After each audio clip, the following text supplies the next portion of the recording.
បន្ទាប់ពីពួកគេបានយកឈ្នះការប្រកួតហើយពួកគេក៏គិតថាពួកគេនឹងអាចបានចូលទីក្រុងហើយដែរនៅពេលនៅប្រធានក៏បាន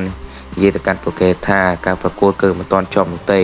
ហើយនៅពេលនោះ Luffy ក៏បាននិយាយថាការប្រកួតបន្តទៀតមែនមើលទៅវាគួរឲ្យចាប់អារម្មណ៍ណាស់ហើយក៏បានប្រាប់គ្នារបស់គាត់គឺត្រៀមខ្លួនក្នុងការប្រកួតទៀតទៅហើយនៅពេលនោះ Nami ក៏បានចូលមកចាប់មុខ Luffy ហើយក៏បានប្រាប់ Luffy ថាពួកយើងមកកោះនេះគឺមិនមែនប្រកួតធ្វើជាអ្នកប្រយុទ្ធនោះទេប៉ុន្តែ Luffy ក៏មិនខ្វល់ក៏បានប្រាប់ Luffy របស់គាត់គឺត្រៀមខ្លួនទៅដែលធ្វើឲ្យ Nami ក៏ដាក់គាត់មកដៃប៉ាងតែម្ដងពេលពួកគេកំពុងនិយាយគ្នាក៏មានប្រុសម្នាក់បានដានពួកគេបន្ទាប់ពីពួកគេបាននិយាយគ្នាហើយពួកគេក៏បានដើរចូលទៅក្នុងព្រៃដើម្បីទៅធ្វើការប្រកួតបន្តទៀតប៉ុន្តែពួកគេក៏បានមកវិញផ្លូវក្នុងព្រៃនោះនៅពេលដែលពួកគេបានមកសន្ទុះមកពួកគេក៏បានមកដួលកន្លែងដែលត្រូវធ្វើតាមបន្តទៀតហើយនៅពេលនោះដែរលោកប្រធានកោះក៏បាន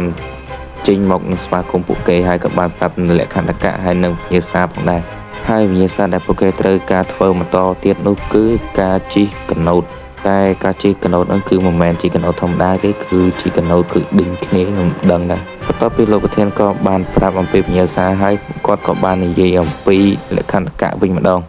បន្ទាប់ពីនិយាយច្បាប់ក្នុងការប្រកួតនឹងហើយពួកគេក៏បានចូលមកដល់កន្លែងដែលត្រូវធ្វើតែបន្តទៀតដែលកន្លែងធ្វើតែបន្តទៀតហ្នឹងគឺដូចជាទីក្រុងចិនអញ្ចឹងទីក្រុងចិនស្អីខ្ញុំដឹងដែរបន្ទាប់ពីចាប់ផ្ដើមការប្រកួតហើយនៅពេលនោះដែរក៏ស្រាប់តែមានកូនចៅរបស់លោកប្រធានក៏បានជិះមកដេញតាមពួកគេហើយនៅពេលនោះដែរកូនចៅរបស់លោកប្រធានក៏បានប្រងនឹងជិះគៀទៅកាន់ទូករបស់ពួកគេតែមិនដែលត្រូវបានNamiគម្រាមទាន់ហើយកូនចៅលោកប្រធានក៏បានជិះទៅផុតបាត់ទៅបន្ទាប់ពីនេះពួកគេក៏បានបែកផ្លូវគ្នាដើម្បីធ្វើការប្រកួតរៀងៗខ្លួនងាកមកម្ខាងទៀតយើងក៏បានឃើញថាZoroគឺត្រូវបានគេជ្រើសរើសឲ្យមកធ្វើតែនឹងដែរហើយនៅពេលនោះដែរក៏មានកូនចៅរបស់លោកប្រធានកោះមួយក្រុមទៀតក៏បានជិះទូកតាមពួកគេហើយក៏បាននិយាយមើលងាយទៅកាន់ពួកគេហើយនៅពេលនោះដែរZoroពិតជាឆ្ងល់ខ្លាំងមែនថាពួកនេះគឺជានរណាគេហើយក៏បានទៅសួរទៅSanjiថាSanjiដឹងថាពួកនេះជានរណាគេតែSanjiមិនខ្វល់នឹងការនិយាយរបស់Zoroទេក៏បាននិយាយទៅនោះដឹងថាហេតុអ្វីបានជាគាត់គឺមិនអាចចាប់គូជាមួយនឹងNami-sanរបស់គាត់ដោយសារតែZoroស្ដាប់ឮចឹងគាត់នឹងបានប្រាប់ឲ្យSanjiនិយាយម្ដងទៀតតែ Sanji ក៏មិនបានខ្វល់ជាមួយនឹងZoroដែលក៏បាននិយាយទៅរកលិនដែលធ្វើឲ្យZoroនិយាយថានៅពេលនោះដែរលោកកូនចៅរបស់លោកប្រធានគាត់ក៏បានបញ្ចេញអាវុធដើម្បីបាញ់ទៅលើពួកគេប៉ុន្តែការបាញ់នោះគឺអត់ត្រូវពួកគេទេងាកមកមើល Luffy Chopper ហើយនិង Robin វិញពួកគេគឺត្រូវបានប្រធានកោះនឹងឲ្យមកសម្រាប់នៅឯមានរបស់គាត់ត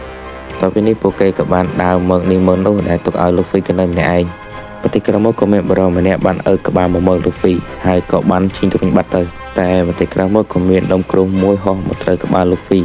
ហើយ Luffy ក៏បានឆ្ងល់ថាតើដុំគ្រោះនឹងគឺចេញមកពីណាហើយដុំគ្រោះក៏ចេះតែហោះមករកក្បាល Luffy ជាបន្តបន្ទាប់ដែលធ្វើឲ្យ Luffy គឺពិតជាឆ្ងល់ខ្លាំងមែនទែនហើយដុំគ្រោះនឹងក៏ចេញមកពីណាអញ្ចឹងទៅគាត់ក៏បានងាកមើលនេះមើលនោះបន្តិចក្រោយមកយើងក៏បានឃើញបរិសម្នាក់ដែលតាមដាន Luffy តាំងពីដើមនឹងក៏បានយកដុំថ្មមួយកម្រងនឹងគប់ទៅកាន់ Luffy សម្រាប់ចោលហើយតែពេលនោះ Luffy ក៏បានមើលឃើញគាត់ហើយក៏បានដេញតាមគាត់បាត់ទៅងាកមកមើលខាងការប្រកួតវិញនៅពេលនោះដែរកូនចៅរបស់លោកធានក៏បានអាំងត្រីនៅលើទូកហើយក៏បានប្រហុយផ្សែងតែធ្វើឲ្យNamiនិងអូសុបនឹងគឺ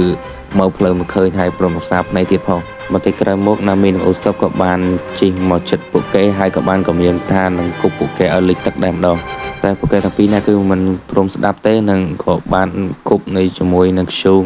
កំពុងតែឆេះគប់ទៅលើទូករបស់ពួកគេដែលធ្វើទូករបស់ពួកគេឆេះយើងងាកមកខាងវិមានរបស់លោកធានកងវិញនៅពេលនោះដែរយើងក៏បានឃើញថាRobinកំពុងតែគេងសម្រាកហើយ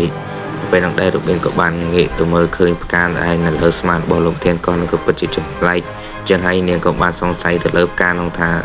គឺជាអ្វីបន្តិចក្រោយមកយើងក៏បានឃើញថាពាក់មួយដែលធ្វើតែចាញ់ពីលើកមុនហ្នឹងបានយកភេទជ្ជៈមកឲ្យRobinនៅពេលនោះដែរពាក់នោះឃើញRobinកំពុងឆ្ងល់អញ្ចឹងហើយគាត់ក៏បានប្រាប់ទៅកាន់RobinថាបើRobinឆ្ងល់ហើយអាចសួរគាត់បានងាកមកមើលLuffyវិញLuffyគឺបានដេញបរិសម្នាក់នឹងពេញវិមានរបស់លោកប្រធានកោះតែម្ដងនៅពេលនោះដែរបរិសម្នាក់នោះក៏បាននិយាយទៅកាន់Luffyថាគាត់បថុយជីវិតគឺដើម្បីមកផ្សារនេះដើម្បីមកជួបLuffyនឹងឯងនៅពេលនោះដែរLuffyក៏បានឆ្ងល់នៅពេលមួយថាបថុយជីវិតនោះគឺជាអ្វីពេលនោះដែរបរិសម្នាក់នោះក៏បានណែនាំខ្លួនរបស់គាត់ថាគាត់នោះគឺជាវត្ថុក្រុមមួយដែលមានពុកមាត់និយាយសរុបមកគឺគាត់មកទីនេះគឺដើម្បីផ្ដួលរំលំនៃការគ្រប់គ្រងរបស់លោកប្រធានកោះហ្នឹងឯងហើយLuffyក៏បាននិយាយទៅកាន់បរិសម្នាក់នោះថាលោកមានបញ្ជួយមួយធំនៅក្រោមចំណុចរបស់លោកតែបរិសម្នាក់នោះក៏បាននិយាយទៅកាន់Luffyវិញថានេះគឺជាពុកមាត់របស់គាត់ទេ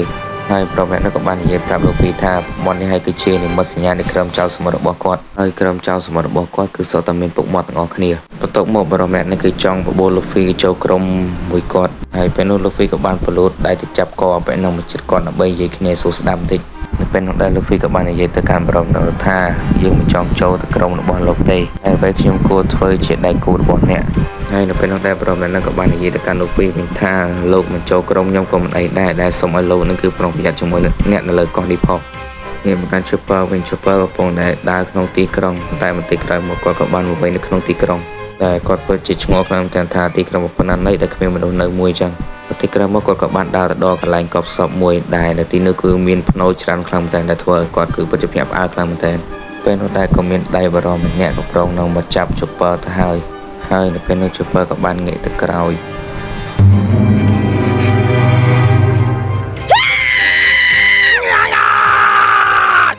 ហើយ Chopper ក៏បានសួរទៅកាន់បរិបទនោះថាតើលោកជាអ្នកណាហើយនៅពេលនោះដែរបរិបទនោះក៏បានចាប់ Chopper យកទៅប្រើខ្លាញ់បាត់ទៅ